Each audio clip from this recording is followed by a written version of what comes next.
मी घरी जाण्याचा निर्णय घेण्यापूर्वी शनिवारी दुपारी चर्चगेट येथे एका मित्रासोबत जेवण केले.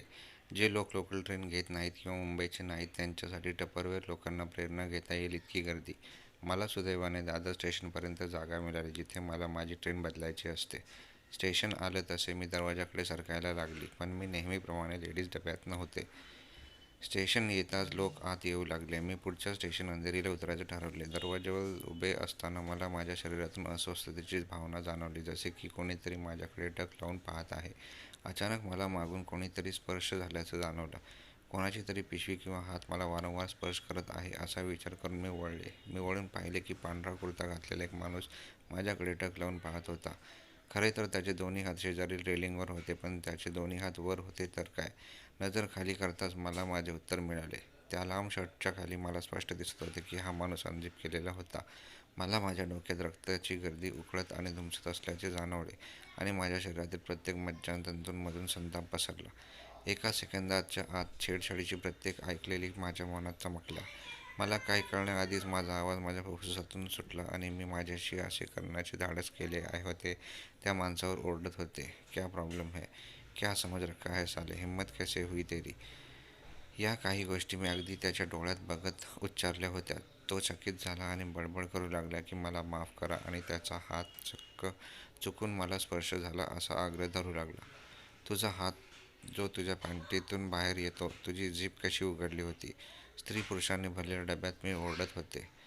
मला काय चूक झाली हे विचारण्यासाठी कोणी मदतीसाठी पुढे आले किंवा मूलभूत सौजन्य देखील दाखवले का. उत्तर मोठे आश्चर्यकारक नाही असे होते. मी वळून पाहिले आणि दोन माणसे माझ्याकडे पाहून हसत होती. त्यांच्या या वागण्याने माझ्या संयमाचा बांध फुटला.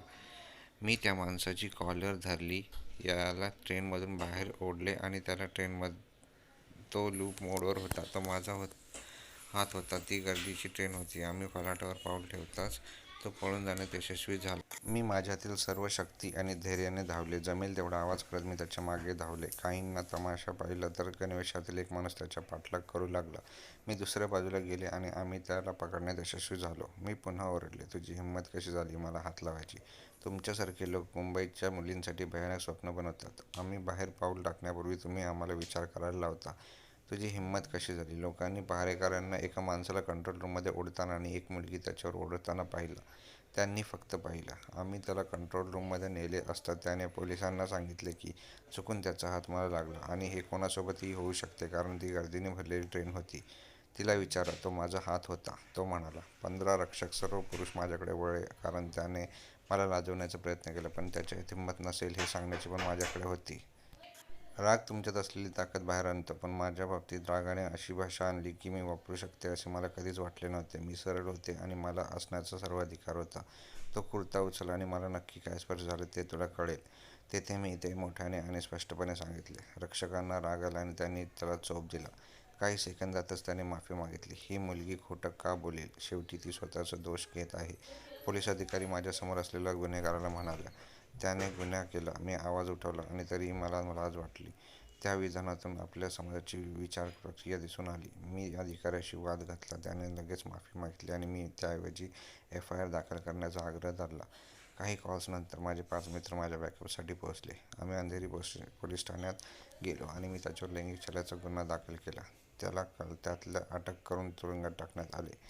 मी याला जाऊ न देण्याचा निर्णय घेतला आणि न्यायदंडाधिकाऱ्यांसमोर माझे म्हणणे नोंदवण्यासाठी सोमवारी न्यायालयात हजर झालो.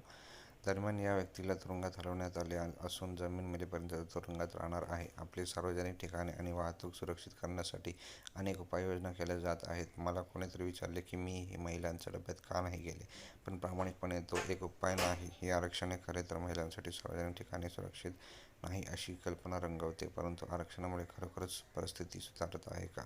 उत्तर आपल्यातच आहे. कोणीतरी आपल्याला स्पर्श करून जाणे योग्य नाही हे स्त्रियांनी लक्षात घ्यावे. मी शांत राहून हे मान्य करू शकते की मला छेडले गेले किंवा माझा विनयभंग झाला, किंवा मी माझा आवाज उठवू शकते आणि स्वतःला बळी पडण्याऐवजी गुन्हेगारांमध्ये भीती निर्माण करू शकते. जर या माणसामध्ये लोकांनी भरलेल्या ट्रेनमध्ये अनझिप करण्याची हिंमत असेल तर त्याने कदाचित दुसऱ्या मुलीला काहीतरी कमी आक्षेपार्ह करून सुरुवात केली असेल. तिचे मौन त्याला प्रोत्साहन देत होते. लक्षात ठेवा, प्रत्येक वेळी तुम्ही दुर्लक्ष करणे किंवा निघून जाणे निवडता तेव्हा तुम्ही दुसऱ्याला धोक्यात आणता.